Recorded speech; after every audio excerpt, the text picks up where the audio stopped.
Good morning children.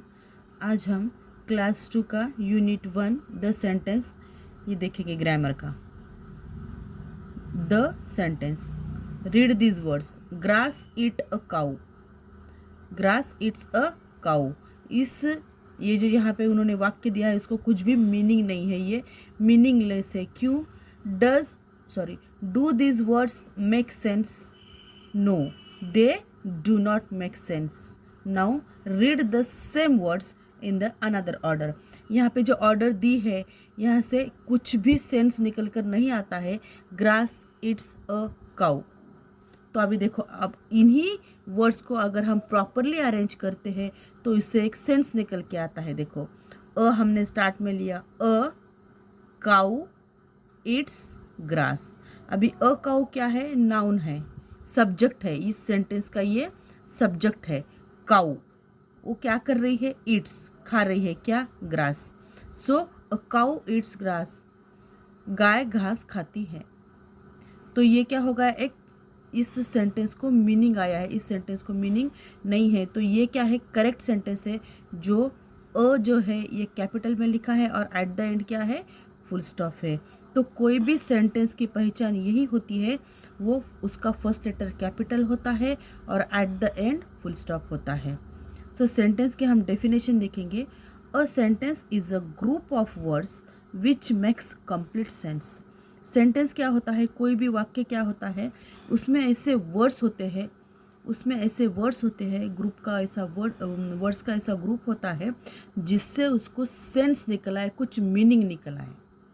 Okay, now second, ये क्या है? Definition of the sentence. A sentence is a group of words which makes complete sense. Sense यानी कुछ meaning.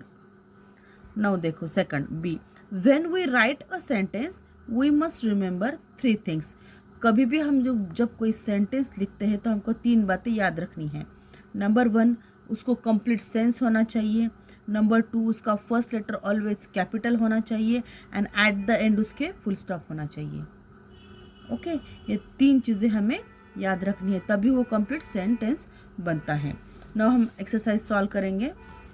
Exercise number 1, put a tick right against. Exercise number 1, put a tick right against the words which make complete sense and put a cross against the words which do not make complete sense. यहाँ पे कुछ sentences दिए हैं, कुछ words दिए हैं, हमको देखना है कि उसमें सेंटेंस कौन सा है। अभी सेंटेंस क्या होता है? फर्स्ट लेटर ऑलवेज कैपिटल और उसको कुछ मीनिंग हो and eight the end full stop. तो हम 1 बाय 1 देखेंगे। Number 1, playing outside. Playing outside से कुछ भी मीनिंग निकल के नहीं आता है, सो ये प्रॉपर सेंटेंस नहीं है, इसे यहाँ पे क्रॉस लगा देना है।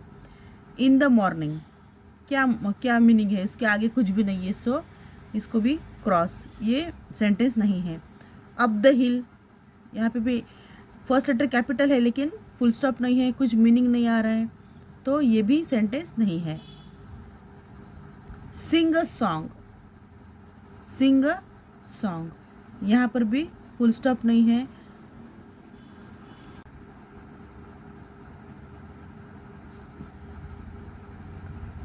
हाँ यस, एक्सरसाइज 1 में क्या दिया है उन्होंने? Put a tick right against the words which make complete sense and put a cross against the word which do not make complete sense. यहाँ पे उन्होंने कुछ हमको शब्द दिए हैं, हमको देखना है वो उनको कुछ सेंस है कि नहीं।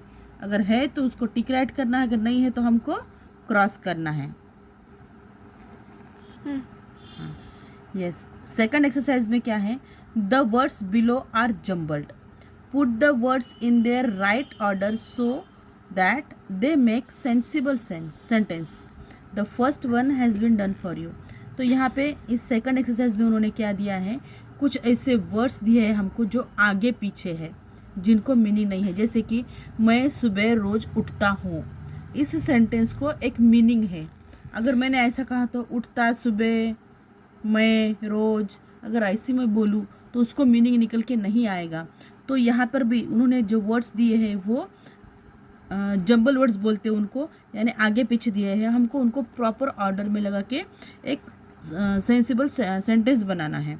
जैसे कि a comma fruit comma an comma apple is. तो इससे कुछ भी मीनिंग निकल के नहीं आता है, तो इससे कौन सा सेंटेंस बन सकता है? An apple is a fruit, an apple is a fruit. Like this हमको बाकी के सेंटेंस बनाने हैं। Now second sentence, milk comma gives comma us comma the comma cow. इससे भी कुछ भी मीनिंग निकल के नहीं आता है, तो इससे कैसा सेंटेंस बन सकता है? पहले हम कोई भी सेंटेंस बनाते वक्त उसमें क्या होता है, फर्स्ट किसके बारे में सेंटेंस बोला जा रहा है उसको सेंटेंस का सब्जेक्ट कहते हैं। तो ये सेंटेंस किसके बारे में हो सकता है? द काउ, तो हम स्टार्टिंग में द काउ लेंगे। अब वो क्या कर रही है? गिव्स, देने का काम कर रही है। क्या देने का काम कर रही है? Milk. The cows gives us milk, cow गाय हमको दूध देती है। At the end full stop, ये मीनिंग निकलता है और ये कंप्लीट सेंटेंस है। The cow gives us milk.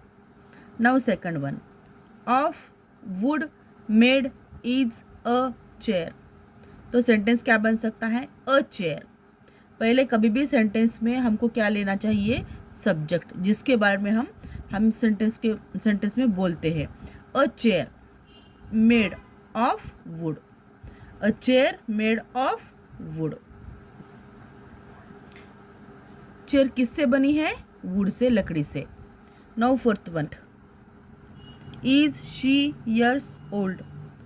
तो यहाँ पे हम स्टार्टिंग में क्या लेंगे? She. She is 8 years old, full stop. She is 8 years old. Now fifth one, wings fly birds with their. तो सेंटेंस क्या बन सकता है? Birds fly with their wings, full stop. Birds fly with their wings. Now exercise number 3। इस exercise में ये बताया गया है कि एक बॉय है जिसने सेंटेंस तो लिखे हैं लेकिन उसने कुछ रूल्स फॉलो नहीं किए हैं जो हमको करेक्ट करके लिखना है। For example, number 1, Alice went to the fair yesterday. अभी यहाँ पे देखो, एलिस, ये सेंटेंस किसके बारे में बोला जा रहा है? एलिस के बारे में, जो एक लड़की का नाम है, लेकिन ये कैपिटल लेटर से नहीं लिखा है और एंड में कोई फुल स्टॉप भी नहीं है। तो हमें क्या करना है? इस बच्चे ने ऐसे ही कुछ गलतियाँ की तो हमको उसको करेक्ट करके लिखना है। जैसे कि देखो, एलिस, उसका फर्स्ट लेटर कैपिटल बनाया, Alice went to the fair yesterday, full stop, और एंड में हमने फुल स्टॉप लगा दिया। ओके, ऐसे उन्होंने सेंटेंस दिए हैं जो हमको करेक्ट करके लिखने हैं। Number 2, Ashok is 8 years old. इसमें क्या नहीं है? तो इसमें फर्स्ट लेटर कैपिटल नहीं है। अशोक ये नाम है और फर्स्ट लेटर कैपिटल नहीं है और एंड में फुल स्टॉप भी नहीं है। तो हम कैसा लिखेंगे? Ashok is 8 years old, full stop, first letter capital, at the end full stop. Now third one, there are 7 days in a week. अभी यहाँ पे देयर का भी टी कैपिटल नहीं है, at the end full stop भी नहीं है। तो हम कैसा इसको करेक्ट करके लिखेंगे? T capital, there are 7 days in a week, at the end full stop. T capital लिखेंगे और at the end full stop देंगे। Now fourth one, the children played in the park. The children का T capital नहीं है तो T का TH the का T capital लगा करेंगे हम। The children played in the park, तो at the end full stop, at the end full stop आएगा। Okay, now fifth one, we waited a long time for the bus. We waited a long time for the bus. तो यहाँ पे भी we का W capital नहीं है जो हम कैपिटल करेंगे। We waited a long time for the bus, at the end full stop. Okay, आया बच्चों समझ में? Thank you.